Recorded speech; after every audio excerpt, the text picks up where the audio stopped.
돈에 대한 이야기를 재밌고 쉽게 이해가 잘 가게 풀어주는 머니케어 서비스 케어맨입니다.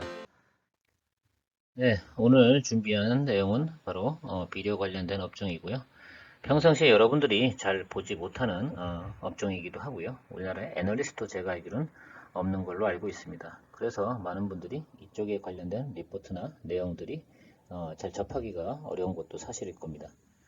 그런데 제가 이 시간에 말씀드리는 이유는 이것이 해마다 좋은 성과를 내주고 저한테는 꽤 짭짤한 수익을 가져다주는 종목이라서 여러분들이 같이 공유하면 도움이 될 것 같다는 생각을 가지고 있고요. 잘 봐주시면 좋을 것 같습니다. 특별히 내용은 대단한 건 없습니다. 다만 2020년과 2021년에는 비료가격이 많이 치솟았다라는 게 핵심이고요. 올해도 역시 100% 이상 원재료 가격이 올랐다. 당연히 인플레이션 영향일 거라고 생각을 하면 될 것 같습니다.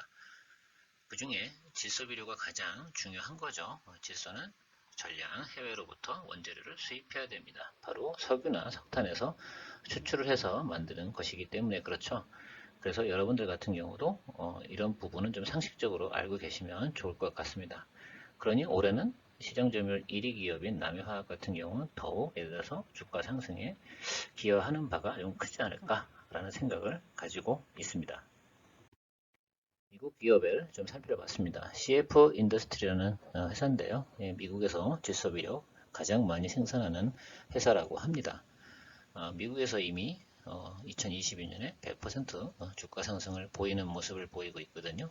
나스닥 무너지고 S&P 500 무너지는 그런 와중에 비료 가격 상당히 올라서 이 회사는 주가가 상당히 많이 올랐음을 알고 있고요.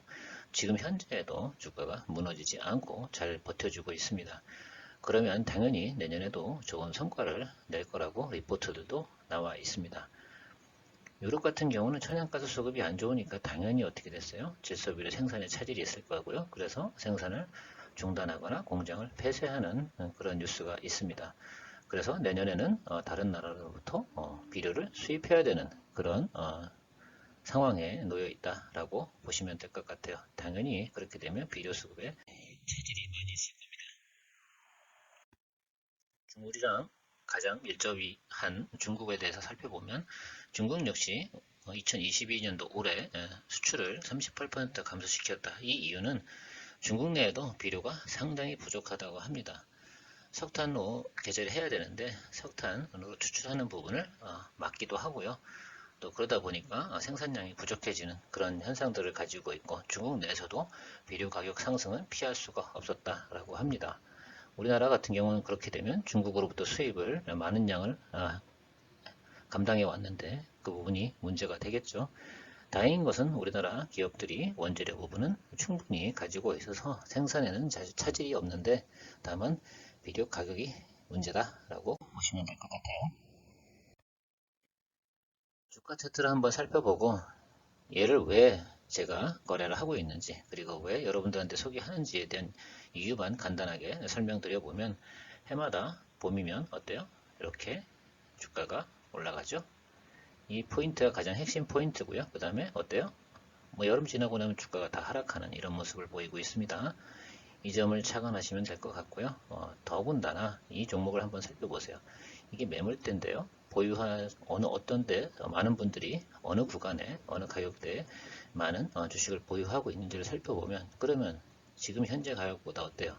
더 내려갈 확률은 거의 없어 보이는 거죠. 누가 팔겠어요? 지난 5년 동안 들고 있는 분들이 지금 현재에도 마이너스실 텐데 굳이 일부러 봄까지 기다리겠죠. 그러면 그 구간 내에서 반등이 오는데 제가 볼 때는 작년도랑 똑같은 비료 가격 인상폭이 있어요. 그러면 작년하고 비슷한 현상이 나타날 것이다 라고 저는 생각을 하고 있습니다.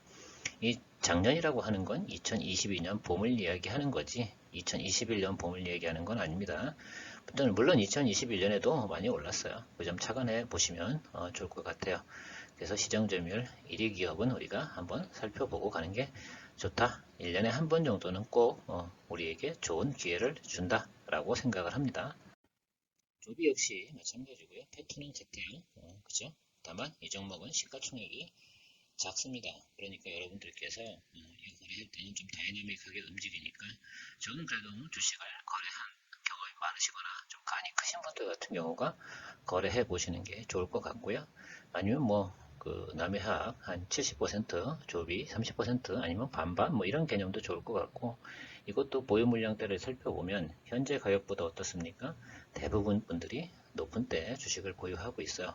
그래서 중간가까지만 올라오더라도 어때요? 22,500원 이 수준 이상까지는 충분히 우리가 바라볼 수 있다고 저는 개인적으로 생각을 하고 있습니다. 여러분도 제 의견에 동의하시면 같이 즐겨보시면 좋을 것 같고요. 기간은 3개월 정도에서 4개월 정도를 가야 되는데 이 기간 적지 않습니다. 사실 12월 한 중순부터는 코스피 시장에서도 대부분 매도가 나오고요. 그런 과정에서 수익 낼 종목들이 많지 않다라고 생각을 하시고, 지금 뭐 삼성전자 조금 올라가지만 사실은 조정 한번 받고 가야 되는 건 틀림이 없습니다. 정리해보면 위에 뭐 내용들을 한번 읽어보시고요. 중요한 건 이거죠. 원재재 가격이 올라가서 비료 가격이 올라갔다. 그러니까 당연히 이게 시장가로 반영이 되니 뭐 비료 회사들은 좋다. 그리고 현재까지 주가가 어떻게 해요? 오르지 않았다는 게 핵심 포커스라고 생각을 해주시면 좋을 것 같습니다. 여러분도 저랑 의견이 같을지 다를지 그건 잘 모르겠지만 저와 함께 또 함께하는 주식 투자 이런 것도 즐겨보면 좋지 않을까 생각을 하고요. 늘 판단은 여러분들 스스로가 잘 정해서 해보는 것이니까요. 잘 고민해 보시고 저와 함께 할지, 이것에 대해서는 12월부터 12월에 한 번, 1월에 한 번, 2월에 한 번 이런 식으로 우리가 원하는 목표까지 가는 데까지 계속해서 중간 점검은 할 생각을 가지고 있습니다. 오늘도 좋은 시간 되셨으면 좋겠고요. 구독, 좋아요, 알림 설정은 제가 늘 기다리고 있는 도움입니다. 감사합니다.